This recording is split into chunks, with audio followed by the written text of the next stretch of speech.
El siguiente segmento tiene contenido o opinión. Los contertulios analizan ahora la actualidad del país y el mundo. En A Primera Hora, la tertulia del día. Un ejercicio de plena libertad de expresión con responsabilidad. Muy bien, cerramos la semana con tertulio. Qué gusto observar cómo los oyentes se han levantado temprano el día de hoy y están en sintonía de nuestro espacio de noticias. Gracias por esa fidelidad, por esa posibilidad de amplificar la señal de Majestad FM, de nuestro informativo a través de los diferentes canales de difusión. Estamos en señal abierta en Pichincha, Esmeraldas y Manabí. Estamos por televisión en Santo Domingo de los Áchilas a través de Majestad TV y el canal 3 de TVNet. Estamos en www.radiomajestad.com. Estamos en Facebook Live a través de las fanpages de A Primera Hora y de Majestad FM. ¿Cómo le va con tertulio? ¿En dónde no estamos? Muy bien. En las páginas amarillas. Muy bien. Cerramos la semana con buen ánimo, Sí, con buen sí, humor, sí. como es característico de este espacio. Sí, ya mismo el cafecito buen día. Así es. Si ya se levantaron, hágase un cafecito buen día, por favor. Bien cargado. Sí, bien cargadito. Muy caliente porque está fría la mañana en Quito, como ha sido la característica de toda esta semana. Muy bien. ¿Se te quedó alguno de los 70,000 temas que trajiste ayer? Un para hito cerrar? se me quedó, un hito. ¿Era? Sí. De la ley tributaria, ¿era? La ley tributaria ya mismo. Ah. Primero quería comenzar con algo que quise escribir en el Twitter el otro día, ya se me pasó, no encontré las palabras adecuadas, prefiero utilizar estos micrófonos. El otro día, estamos en una suerte de fuego cruzado, ¿no? Los unos atacando a los otros contraatacando a los unos. Es una cosa de locos, ¿no? Es una suerte de selva la que tenemos en el Ecuador, tanto a nivel mediático cuanto a nivel digital. Es lo que está pasándonos acá en el Ecuador ahora mismo.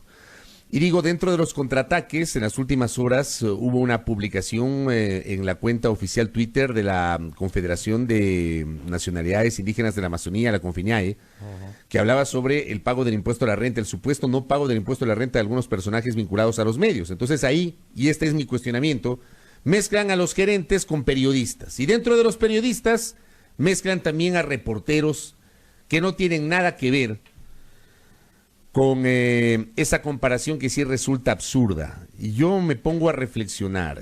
Esto se está convirtiendo en una cacería de brujas. Mañana o pasado resulta que te van a encontrar que estás atrasado en la cuota del almacén donde adquiriste la olla arrocera. Ya, y como no tuviste efectivo, la adquiriste a plazos y resulta que te atrasaste. Entonces ya te van a publicar que el periodista fulano de tal tiene una semana atrasado en el pago de la cuota de la olla arrocera. O sea, estamos cayendo en ese tipo de cosas. Y uno de los colegas, y lo voy a citar porque es buen amigo nuestro, porque además nos escucha todas las mañanas, y además es una persona al cual en lo personal yo aprecio y aprecio mucho porque, primero, es un gran ser humano, Sí. es un gran profesional, y me refiero a Ronnie Rodríguez de Diario Expreso. Sí. A Ronnie Rodríguez lo mencionan ahí y el otro día nos encontramos con él. Justo el día siguiente de la publicación de la cuenta de Y la él dice, compañía. me da chiste porque no he pagado impuesto a la renta porque resulta que no llego a la base. No llego a la base imponible. O sea, imagínense ustedes y sin embargo le ponen ahí que no ha pagado. Entonces, Claro, y le ponen en el mismo tweet y en la misma gráfica que el gerente de un canal de televisión y el apoderado de otro canal de televisión y otros colegas que tienen otro tipo de exposición pública. Entonces, vamos bajándole, de verdad, vamos bajándole porque creo yo que ni todos los periodistas somos malos, ni todos los periodistas somos corruptos, ni todos los periodistas somos deudores. Ni todos los periodistas tenemos alguna cosa, no sé, que sea materia de este tipo de críticas, ¿no? Se meten con la vida personal de la gente, pretenden descalificar, como el papel aguanta todo, y ahora las redes. y las redes aguantan todo. Entonces, de verdad, es un momento tan complicado este fuego cruzado. Y lo otro, insisto, yo me solidarizo con Ronnie porque no es justo que lo pongan a él en el mismo saco. No es justo, no es justo, me parece absurdo. Y dentro de este fuego cruzado,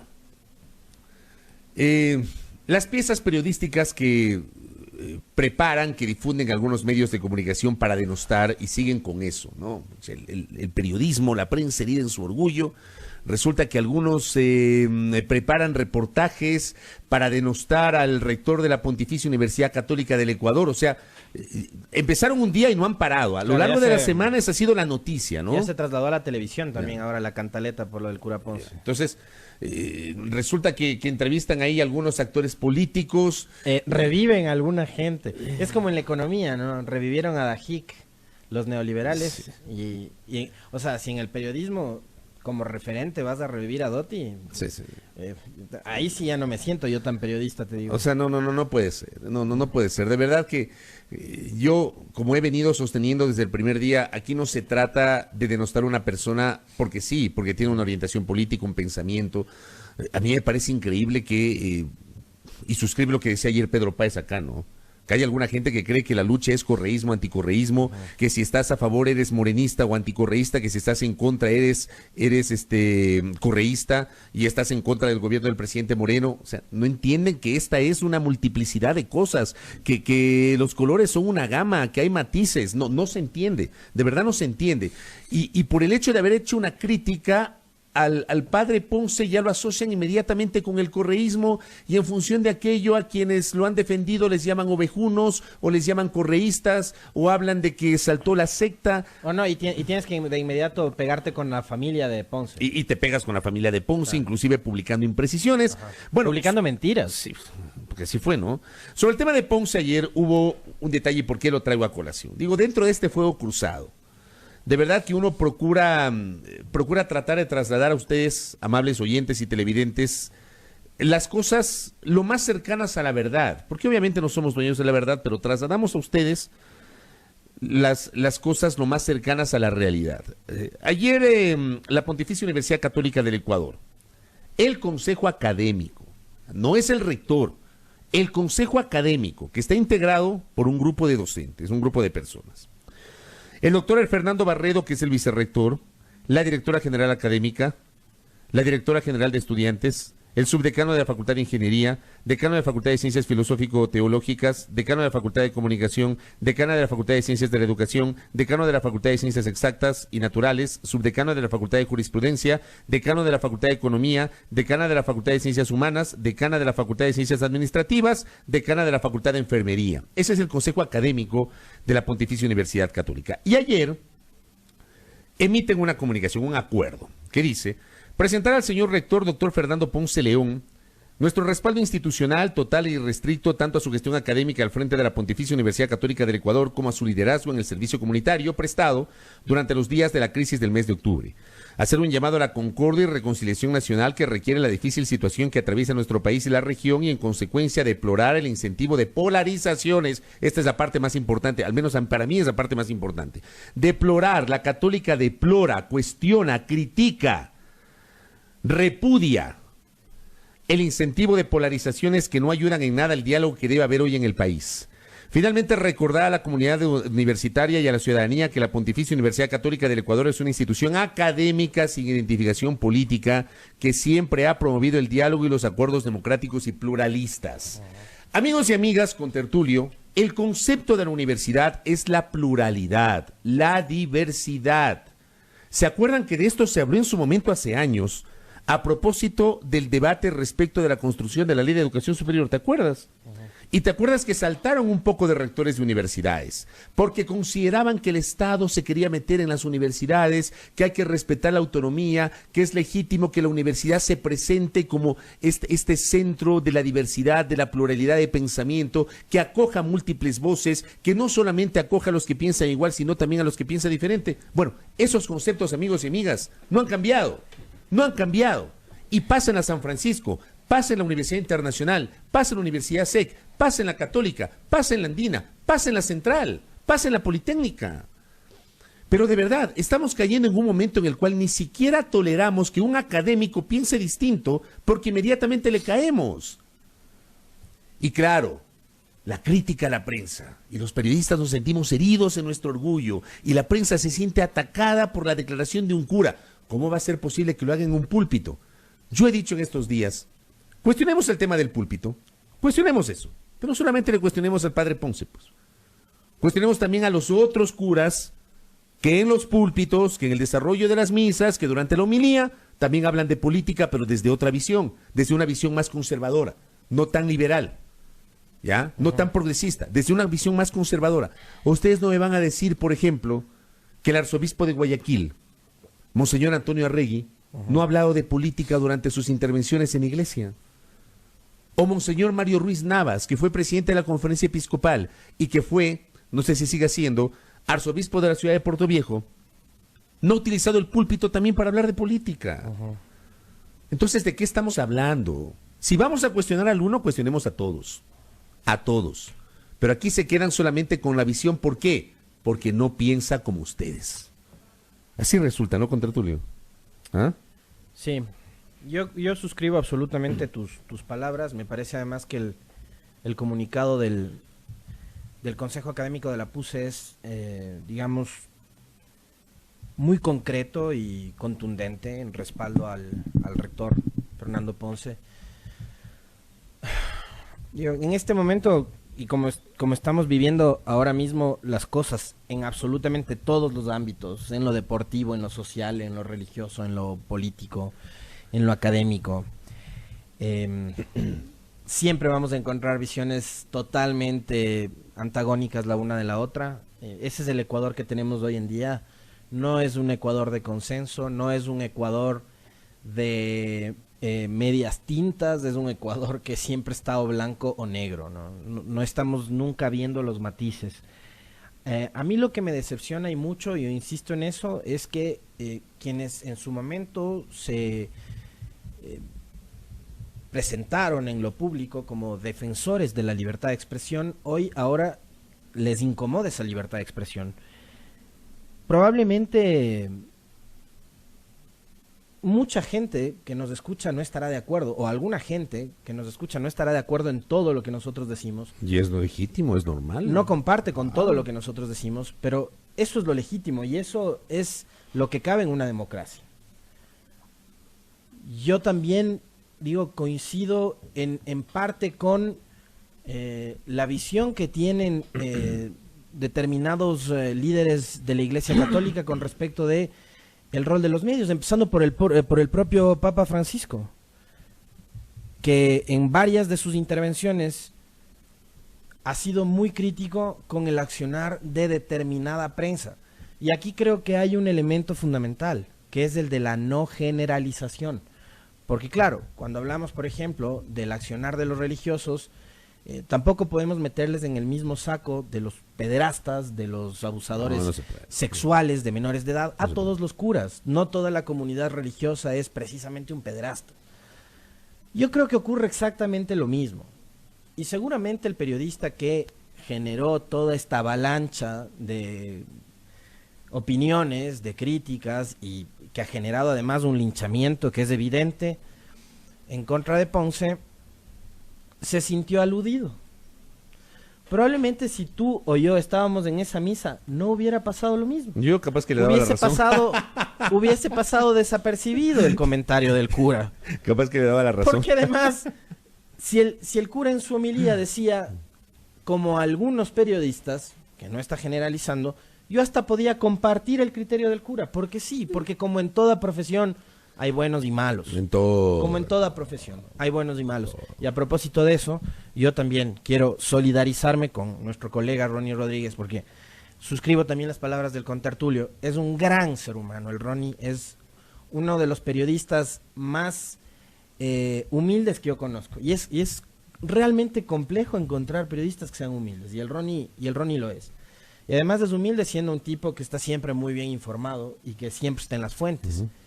De hecho, cuando yo empecé a hacer crónica parlamentaria con dos de los periodistas con los que yo empecé a caminar en ese andarivel, fue contigo y con el Ronnie. Pues, y es de los que más he aprendido. El Ronnie es un extraordinario cronista parlamentario.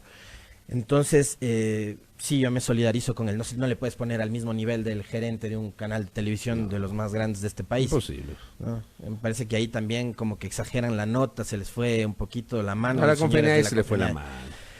Pero insisto, yo creo que el cura así como el resto de curas, porque además Ponce es uno de los tantos que hay en nuestro país, ¿no? Yo comparto también esa visión. ¿Por qué no se les cuestiona lo mismo a los otros? A los que pertenecen al ala más radical, más conservadora, esos del Opus Dei, por ejemplo, ¿no? Para los cuales todo lo que tiene que ver con, digamos, el centro izquierda es comunismo. Y es casi que hablar de una secta diabólica, satánica. ¿Por qué no se les cuestiona a esos? Porque ese es el reino de la generalización y de la polarización. Exacto. Por eso no se les cuestiona. En fin, Sí. ojalá que este capítulo, este episodio del Padre Ponce ya pasen la página. Y si no la van a pasar, vamos a lo de fondo. Vamos a lo de fondo. Y sabes que también esto tiene que ver con esa hipersensibilidad que hay ahora mismo en nuestra sociedad, ¿no? Todo nos ofende. Todo tiene que ver con un... Yo por eso le di retweet y no había cómo ponerle un like enorme a un tweet que escribió el colega Javier Reyes del Universo el otro día. Estamos pero de una hipersensibilidad, pero es una cosa terrible. Una cosa de locos, como nos ponemos hipersensibles por todo, ¿ah? Increíble. Ojalá que este capítulo pase. 6:34, hago una brevísima pausa, no se desconecten. Quédense ahí, no apaguen la computadora ni cambien. Unos segunditos nomás, cumplimos con una pausa y retornamos para seguir comentando.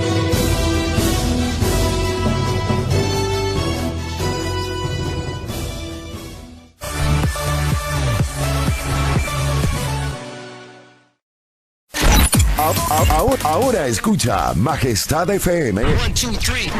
Ahora escucha Majestad FM en el canal 3 de TVNet. Majestad FM. Majestad FM. Con todos sus programas, locutores y DJs, están las 24 horas contigo en el canal 3 de TVNet. Majestad FM. La soberana del aire. Ahora en el canal 3 de TVNet.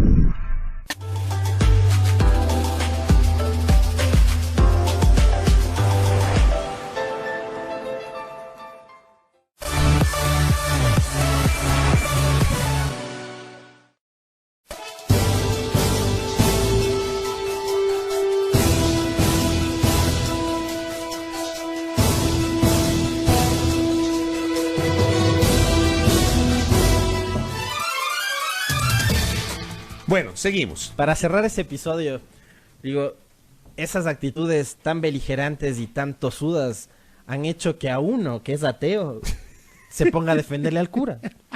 Y hasta ganas de ir a misa le den. Así que probablemente nos veamos las caras del domingo en la Dolorosa. Sí deberías ir de vez en cuando. ¿Eh? No, qué va. Deberías ir de vez en cuando. No, la misa no es para mí. Con Sí deberías ir de vez en cuando. Te voy a llevar a la iglesia de Carcelén, que la misa es bien entretenida y bien chévere. A una cerveza, invítame, no me invites a misa. Muy bien. A ver, dejemos el tema del cura. Hablemos sobre el tema de la ley económica. Dale, a ver. Yo le decía a Pedro Páez ayer que vino, y lo dije antes del inicio de esa entrevista, sí, a mí sí me parece que la forma es importante, más allá de que el fondo, obviamente hay que discutirlo con amplitud. Digo, el Ejecutivo está agotando o procuró agotar todos los diálogos posibles para poder asegurar el éxito del trámite de su propuesta económica en la Asamblea Nacional. Ayer el señor presidente de la República con el presidente de la Asamblea Nacional mantuvo una reunión con un grupo de legisladores. Estuvieron el presidente de la Comisión de Régimen Económico y Tributario, Daniel Mendoza, el vicepresidente de esa comisión, Franco Romero, y representantes de varias bancadas, incluyendo a Verónica Guevara, de la Revolución Ciudadana, que asistió por delegación de su bloque. Ella y Juan Cristóbal Lloret son los jefes de bancada. Claro, y Verónica Guevara, en su condición justamente de coordinadora de esa bancada, acudió. Estuvieron Guillermo Celi de Suma, Luis Pachala de Creo, Vicente Tallano del Partido Social Cristiano, Eddie Peñafiel del bloque de uno de los bloques independientes del BIN, Franco Romero en representación del BADI y demás, pero también es vicepresidente de la comisión que acabamos de señalar. Pero bueno, hubo este acercamiento y en horas de la noche el Ejecutivo remitió a la Asamblea Nacional, poco antes de las 8 de la noche, el proyecto de ley tributaria. Es un proyecto más pequeño, tiene 50 artículos, reforma varios cuerpos normativos.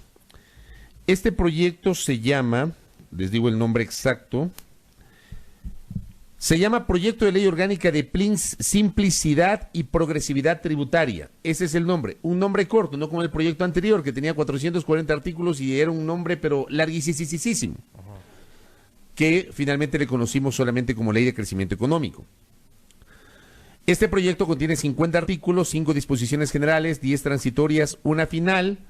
Propone reformas a varios cuerpos normativos: Ley de Régimen Tributario Interno, Código de la Producción, Ley reformatoria a la Ley de Equidad Tributaria, Ley de Telecomunicaciones, Código Administrativo, Ley para el Fomento Productivo, Código de Planificación y Finanzas Públicas y Código Orgánico Monetario y Financiero. Digo, el Ejecutivo primero, que está, el Ejecutivo y la Asamblea ahora, está en un aprieto por los tiempos. Estamos, ayer que llegó 21. La Asamblea tiene, y hay una imprecisión en la nota que diste lectura en la primera parte, el plazo no es que comience a correr a partir de la calificación del CAL, el plazo empezó a correr ayer, a partir del ingreso del proyecto a la Asamblea Nacional. A partir de ayer hay que contar 30 días, y esos 30 días, me parece que fenecen el 21 de diciembre. 30 días exactos hay que contar para que la Asamblea se pronuncie. Miren ustedes la diferencia, porque tú recordarás, con Tertulio, cuando el 18 de octubre llegó el proyecto económico urgente del Ejecutivo, que el domingo pasado fue negado y archivado por el Pleno de la Asamblea Nacional con 70 votos, la Asamblea extrañamente se tomó 4 días para calificar el proyecto. El proyecto entró casi a la medianoche de un viernes, pasó sábado, domingo, lunes, y recién el martes se reunió en CAL para calificarlo, y el miércoles recién se reunió la Comisión de Régimen Económico. O sea, no había apuro para... Muy deportivos se portaron. Ahora la cosa ha cambiado. Ingresa ayer el proyecto, hoy en la mañana a las 10 se reunirá el CAL para calificarlo, y a las 3 de la tarde habrá una sesión de la Comisión de Régimen Económico con una agenda distinta. Entiendo que la estrategia va a ser que alguien proponga el cambio del orden del día y se incorpore el conocimiento de la resolución del CAL que va a asignar a esa comisión el trámite, la comisión aboque el conocimiento e inmediatamente se ponga a trabajar. O sea, a diferencia de lo que pasó en octubre, en este momento, al menos los legisladores están dando señales de que no van a perder tiempo. Me parece lo correcto. Porque además, vamos a suponer que el proyecto es aprobado el 21 de diciembre o el 20 de diciembre. Vamos a suponer ese escenario. La iniciativa tributaria, por norma constitucional y porque los impuestos, sobre todo aquellos aspectos relacionados con el impuesto a la renta o con aquellos tributos que se cobran anualmente, como el impuesto a la renta, tienen que comenzar a regir, los cambios vinculados a esos tributos tienen que comenzar a regir en el inicio del año fiscal. O sea, cualquier cambio tributario tiene que estar vigente a partir del 1 de enero. Este proyecto tributario tiene que entrar en vigencia el 1 de enero del 2020. De lo contrario, habrá complicaciones. Si la Asamblea tiene plazo hasta el 21 de diciembre más o menos para tramitarlo, no va a quedar margen para un eventual veto parcial del Ejecutivo. No va a quedar tiempo. No hay tiempo. El Ejecutivo necesita asegurarse que el producto que salga de la Asamblea Nacional sea un producto que no sea susceptible de una objeción parcial, sino que disponga inmediatamente su promulgación en el registro oficial para que se convierta en ley de la República y comience a regir a partir del 1 de enero. Entonces, hoy, a diferencia del proyecto anterior, yo sí siento, con Tertulio, que al menos en la forma las cosas están tratando de hacérselas como debió haber ocurrido con el proyecto anterior. Digo, al menos en la forma. Vamos al fondo. Y el fondo es que es un proyecto netamente tributario, sobre el cual yo he leído en estas horas algunas críticas de gente que a vuelo de pájaro ha revisado los 50 artículos. Es muy compleja la revisión de un proyecto tributario, con Tertulio, porque claro, hay partes que dicen sustituyase el literal H del artículo 97 de la ley de régimen tributario. Entonces tienes que buscar el literal H del artículo 97 y hacer la comparación. O sea, no es tan sencillo como ver ahí, esto dice el proyecto. Ya tienes que comparar con lo que dice el proyecto vigente. Entonces, el análisis obviamente va a tomar unos días, seguramente ya los estudiosos de estas materias, los propios legisladores, aquellos al menos que con responsabilidad analizan estos temas y debaten, seguramente ya deben estar revisando, ¿no? Me quedo con dos cosas a propósito de lo que tú mencionabas con respecto al tema de las fechas. 21-21, el 21 de diciembre cae sábado. Ayer el presidente de la Asamblea, César Litardo, dijo que tratarán de procesar este proyecto económico urgente antes del plazo de los 30 días. Me imagino yo que procurarán hacerlo, digo, y por lo no tan voluminoso que es, porque hablamos solamente de una reforma que tiene 50 artículos, podría ser que se tomen probablemente la mitad del tiempo, ¿no? O podría ser que para mediados de diciembre o los primeros días de diciembre estemos ya presenciando el segundo debate. Digo, debería ser lo óptimo, considerando que la Asamblea no puede perder más tiempo y que el país ya no puede perder más tiempo con respecto a las medidas tributarias económicas que debe adoptar el gobierno a partir de enero, que es cuando empiece el año fiscal, que tú ya muy bien lo citabas. Diario El Universo hace un recuento de los puntos y los ítems que tiene este paquete que llegó ayer a la Asamblea.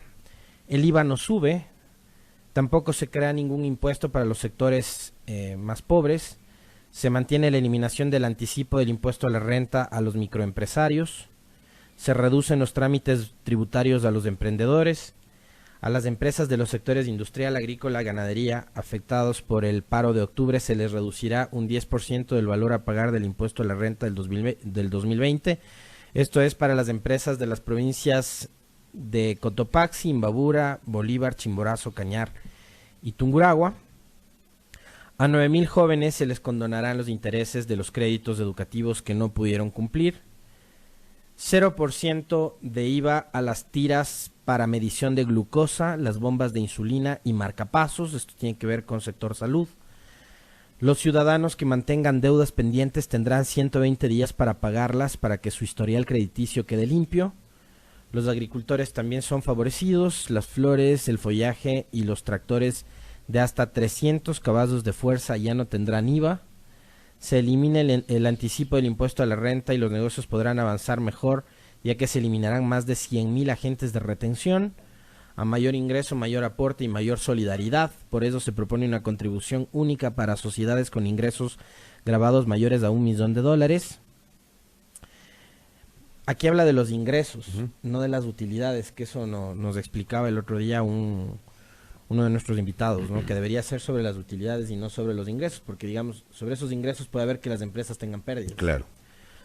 Quienes perciben ingresos mayores a $100,000 solo podrán deducir de su impuesto a la renta los gastos correspondientes de enfermedades catastróficas, huérfanas o raras.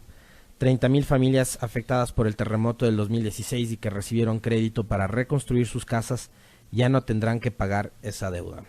Eso me parece muy interesante, ¿eh? Termina siendo muy beneficioso para gente que, digo, tuvo que soportar el perder su vivienda durante el terremoto, accedieron a un crédito y ahora por las condiciones económicas del país no pueden pagar. Así que me parece muy, muy interesante esta propuesta de que 30,000 familias afectadas por el terremoto del 2016 que recibieron crédito para reconstruir sus casas ya no tendrán que pagar la deuda. Bien, eso es el recuento que hace Diario El Universo de la propuesta económica que ha llegado la noche de ayer a la Asamblea Nacional. Bueno, está claro que el Ejecutivo dejó para después la parte monetaria y la parte de planificación y finanzas públicas. En ese proyecto no consta, por ejemplo, insistir en una reforma que implique la autonomía o que tenga que ver con la autonomía del Banco Central del Ecuador, sobre el cual en lo personal yo sí tengo una discusión.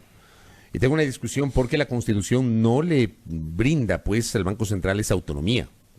Yo creo que un cambio en ese sentido no basta con una normativa legal, sino que se requeriría una reforma constitucional. Hemos hablado aquí con Verónica Artola, por ejemplo, gerente del Banco Central, y ha dicho que no se precisa una reforma constitucional porque la reforma legal apuntala un concepto distinto a la autonomía per se, que por ejemplo sí consagraba la Constitución del año 98, que fue redactada en Sangolquí. Veamos qué pasa. Yo sí aspiro que en esta ocasión la Asamblea adopte una postura muy seria, responsable, en el trámite de este proyecto de ley.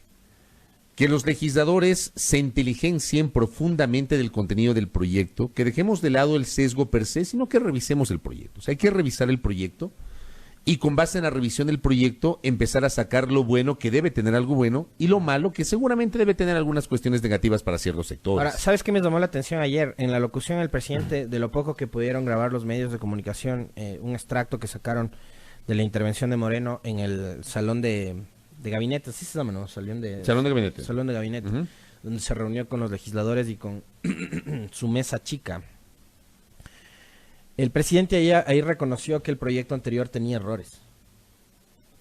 El presidente reconoció que el proyecto enviado a la Asamblea en la ocasión anterior tenía errores y que agradecía a los legisladores por ayudarle a detectar precisamente esas falencias que contenía el proyecto de ley. Digo, esa autocrítica que yo vi ayer de parte de Moreno, no la encontré durante toda esta semana en las intervenciones que tuvieron sus ministros en los diferentes medios de comunicación a los que asistieron, excepto al que no vienen nunca, donde insistían en que la Asamblea es la responsable de que a la fecha el riesgo país ya esté por encima de los 1.400 puntos. 1.416 me parece que se ubica ya el riesgo país a esta hora, y que responsabilizaban a la Asamblea por la no aprobación del proyecto de ley el pasado domingo en horas de la tarde y casi noche. Entonces, a mí me llamó mucho la atención eso, ¿no? Después de haber visto durante toda la semana críticas de parte de los ministros a la Asamblea, hacer un mea culpa de parte de Moreno. Decir que sí, que el proyecto anterior, aparte de que era demasiado extenso y muy voluminoso, contenía errores de forma y de fondo. Pero mira tú, ese mea culpa no lo hizo durante su presentación en cadena nacional la noche del domingo. Y nosotros dijimos acá el lunes. O sea, la noche del domingo, cero autocrítica por parte del señor presidente de la República. Si ayer lo hizo, en buena hora. Pero qué bueno que se hayan dado cuenta que el proyecto anterior tenía una serie de errores y que además era un proyecto extremadamente complejo para tramitarlo en 30 días. Pero la noche del domingo no fue así. La noche del domingo uno vio en la televisión a un presidente con una actitud menos conciliadora, con una actitud en la cual trataba de cuestionar el hecho de que los legisladores le dieron la espalda al país sobre aquellas reformas consideradas ancla, o sea, las que en teoría iban a ser las más beneficiosas para ciertos segmentos de la opinión pública, como por ejemplo el tema de la revisión de multas, intereses y recargos a los deudores de los créditos educativos, ¿ya? Pero no hablo nada de lo de fondo, porque este proyecto, evidentemente, tanto el proyecto anterior cuanto el actual, establece cambios tributarios con los cuales el Ejecutivo pretende obtener más recursos. Hay un tema que llamó ayer la atención. Y sobre esto, evidentemente, la próxima semana, que seguramente el fin de semana habrá mucha gente que lea, académicos, analistas, los propios legisladores que lean el proyecto. Pero ayer, por ejemplo, alguien, no recuerdo quién fue, estaba alertando sobre algunas modificaciones legales que permitirían que la banda 5G casi que le entreguen regalada a las operadoras de telefonía móvil. No lo digo yo, alguien lo dijo, créanme, no recuerdo quién fue quien lo dijo. No sé si fue Fernando Villavicencio, alguien, no recuerdo quién lo dijo. Pero yo leí así de refilón ayer en las redes alguna alerta en ese sentido. Habrá que preguntar si es así. Porque de la presencia de las empresas de telefonía móvil en el Ecuador, el Estado evidentemente tiene que recibir recursos. De hecho, en la renegociación de los contratos con las dos operadoras privadas que operan en el Ecuador, hay una polémica, el gobierno de la época defendió el concepto de esa renegociación. El Observatorio de la Dolarización publicó ayer, nueva ley urgente regala 5G a las transnacionales telefónicas valorado en $2.000 millones. ¿No que habían necesidades fiscales, se preguntan? Incluye disposiciones tributarias que favorece la fuga de capitales a paraísos fiscales. Se debe completar la depuración del texto legal. Ojalá en las próximas horas quienes están detrás del Observatorio de la Dolarización, que fue clave también esta cuenta de Twitter, para ir desmenuzando el contenido del proyecto anterior. Yo sabía que había leído en algún lado eso, ¿viste? Yo sabía. El Observatorio de la Dolarización es una cuenta que maneja muy bien técnicamente los asuntos económicos. Me imagino yo que en las próximas horas estarán publicando más información sobre el análisis, ¿no? Pero por ejemplo, esa es una alerta de fondo. Ese es un tema sobre el cual necesitaríamos, por ejemplo, que las autoridades del gobierno generen una explicación. Hay otra alerta que hizo el ex asambleísta y analista político Ramiro Aguilar. Dice, abuelo de pájaro, he leído el proyecto de simplificación económica urgente remitido por el presidente Moreno a la Asamblea y no es un proyecto anticrisis, es un proyecto que encuentra modos para que la banca pague menos impuestos. De estos temas, evidentemente, Ramiro Aguilar sabe. Él fue miembro de la Comisión de Régimen Económico y Tributario durante el periodo legislativo 2013-2017. Creo que nosotros lo hemos destacado en varias ocasiones. Era uno de los legisladores que más aportaba, más y mejor trabajaba en esa comisión que presidía Virgilio Hernández. Es más, siendo oposición en ese momento, anticorreísta, era el que les corregía hasta los errores de forma, ¿no? Aunque luego no votaba. Hasta la redacción les corregía Aguilar. Sí. Nunca faltaba. Miren ustedes, ahí está, por ejemplo, una duda, un par de dudas que se generan a partir justamente de este proyecto. Digo, veamos. Yo digo, al menos en la forma, la cosa como que ha comenzado a fluir. Como que ahora sí están apurados, como que ahora sí quieren trabajar rápido, porque el tiempo apremia. A propósito de una pregunta que nos hacía César Armando Bermeo, la comisión que va a analizar este proyecto no va a ser la de Desarrollo Económico que está analizando la Proforma. Desarrollo Económico es la comisión que preside Esteban Albornoz y que debería hoy tener ya los insumos listos para el informe del único debate que debe tener el Pleno de la Asamblea para aprobar u observar la Proforma. La Asamblea no puede negar la Proforma. El proyecto tributario será asignado a la misma comisión que tramitó el proyecto anterior, es decir, a la Comisión de Régimen Económico que preside Daniel Mendoza. Así que estamos expectantes de aquello. Daniel Mendoza también fue uno de los legisladores que asistió. Estuvo de hecho, ahí. Ayer Alianza País tuvo 3 representantes, ¿no? Que es el presidente de la Asamblea, Jimena Peña, que es una de las jefas de bancada, y Daniel Mendoza. De acuerdo. Que es además presidente de la Comisión de Régimen Económico y Tributario. De acuerdo. Bueno, dejemos ese tema. Una cosa adicional, digo, en la recta final de nuestra tertulia. Más adelante estaremos con Guillaume Long conversando sobre política regional, el ex canciller de la República. La Defensoría del Pueblo ayer ha integrado una comisión. Digo, cierto, ese es el país. Con ese tema venía yo y... Ese es el país de las comisiones, amigos. Para bien o para mal, es el país de las comisiones.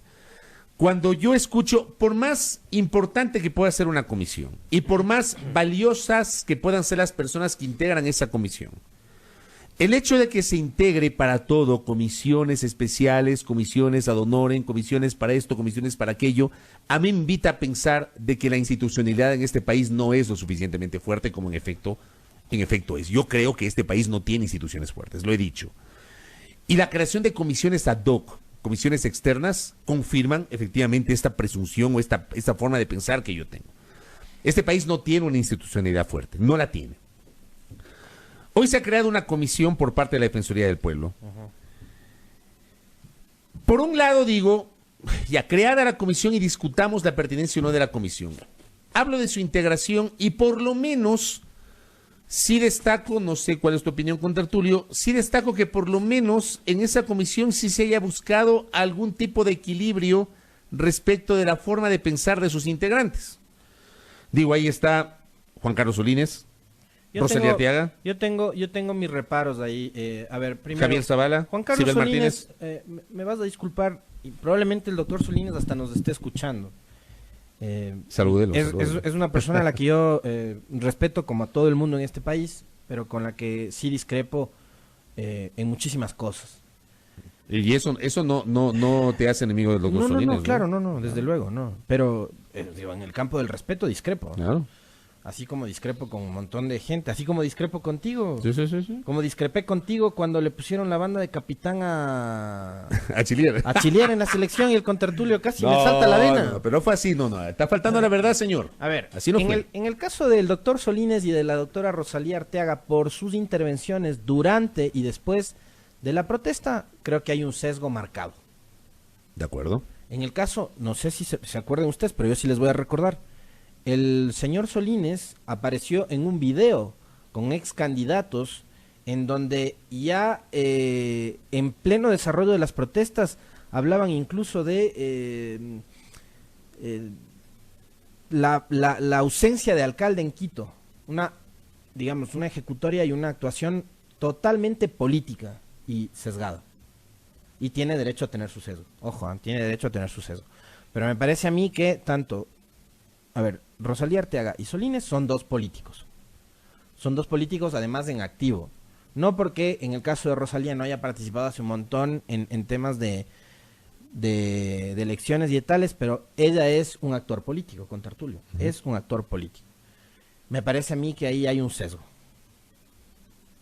Es mi opinión.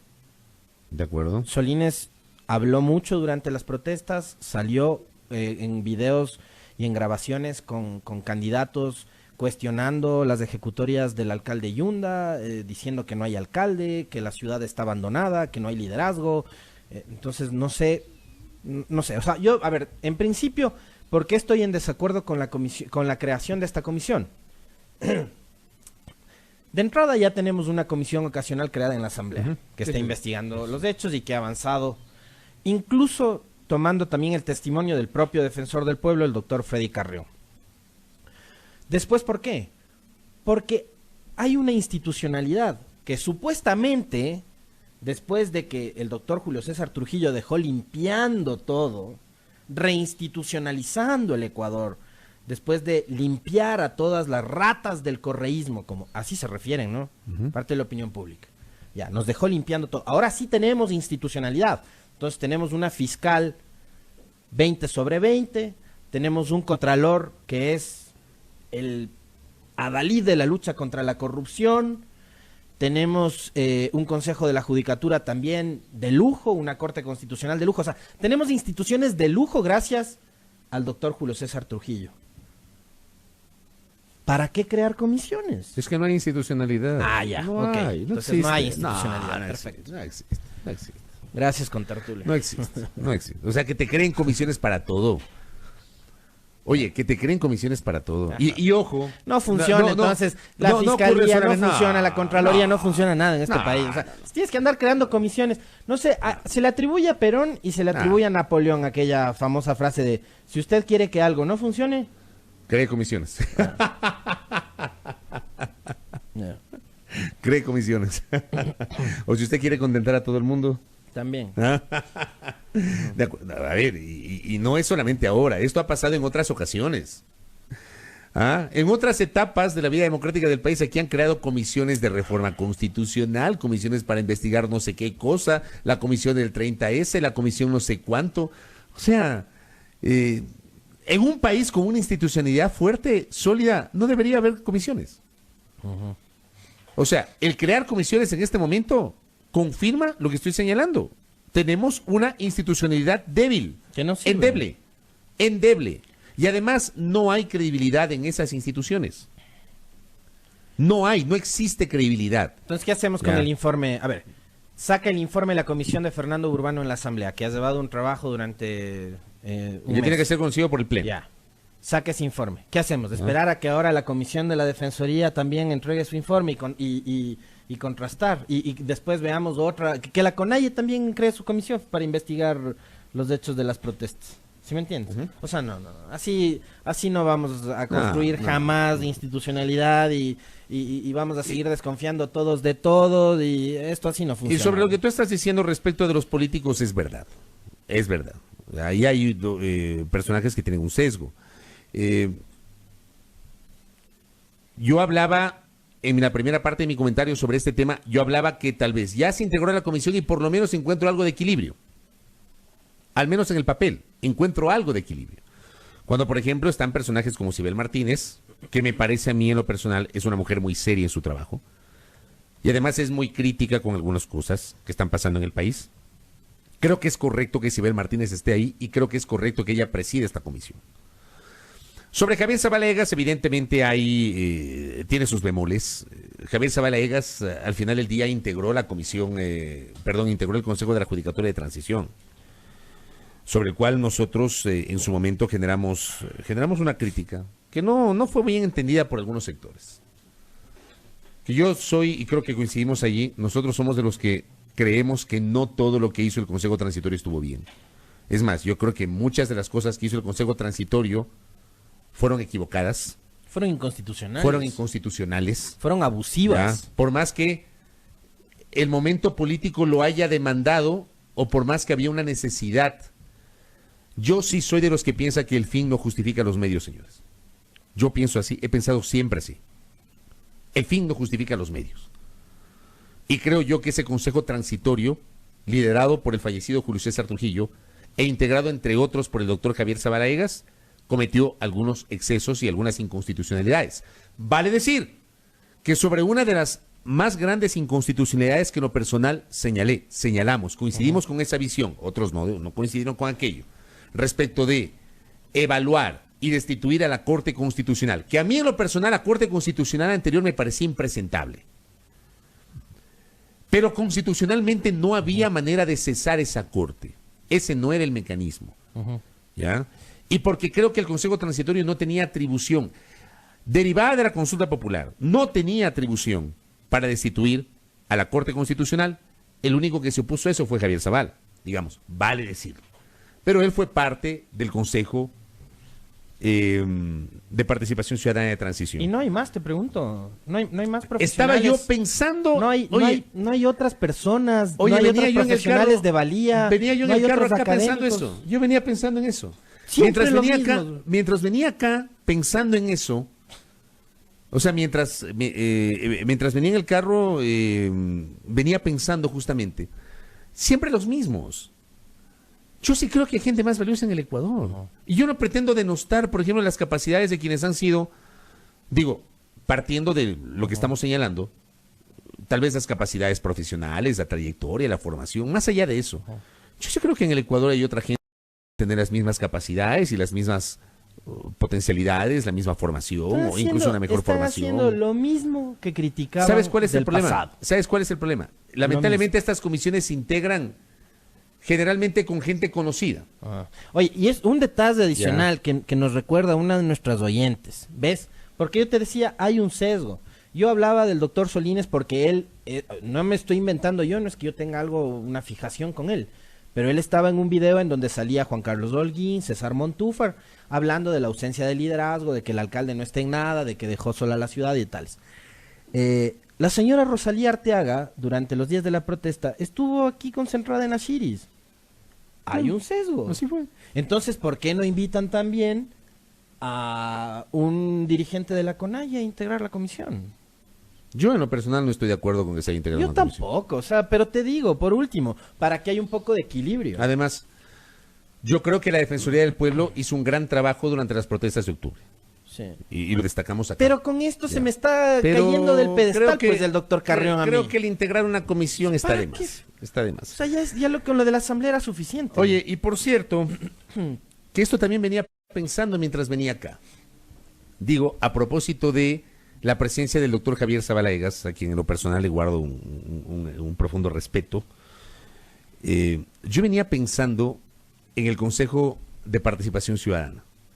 ¿Te has dado cuenta que ya nadie habla del Consejo? Nadie habla del Consejo.